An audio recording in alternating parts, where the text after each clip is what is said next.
We have an update on the state of the State House. It has been closed now to visitors for 700 days because of the pandemic, and we've been asking for months why. Now, back in November, David went to the State House to see who'd actually returned to work.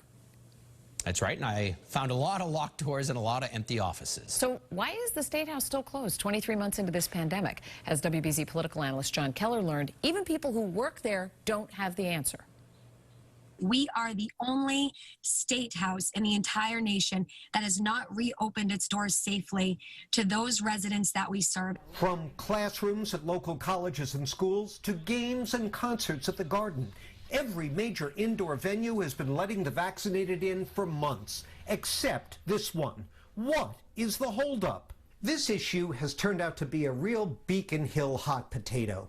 The Senate President and House Speaker seem to agree the new state vaccination verification app offers a way to get the State House reopened, but the working groups they've appointed are still working on it.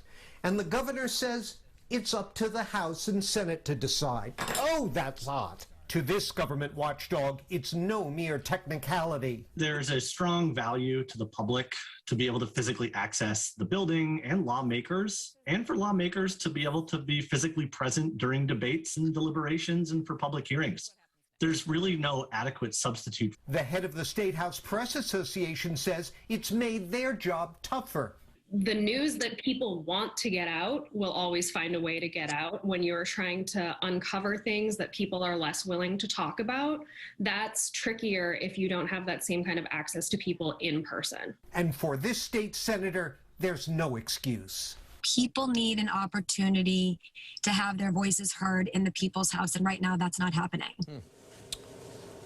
Well, John, you know, when I did the story back in November, I think it was the House Speaker who said that during this process with them working from home via Zoom, having conferences via Zoom, allowing the public into these Zoom sessions, that perhaps the public had more access to lawmakers because they didn't have to leave their house in order to see the proceedings. But a lot of people don't believe that. A lot of people kind of feel like as long as the public is kept out of the State House, then there's just less to see, less to know. I think there's a little bit of truth all the way around there, David. The guy from Common Cause was speaking approvingly of the Zoom access that citizens have been able to enjoy, that's been a plus. On the other hand, I think it's clear that the inability to have physical access to the building is taking its toll. And I think there are, along with a lot of other reasons, valid health concerns and so forth, I think there are a lot of reps and senators who see what Mayor Wu's been going through over at Boston City Hall with very vocal protesters heckling her, shouting down her press events and so forth, and they say, you know, I don't know if I really want another taste of that action.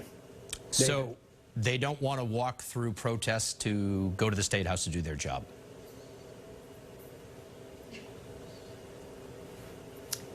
That's well said. Yes, sir.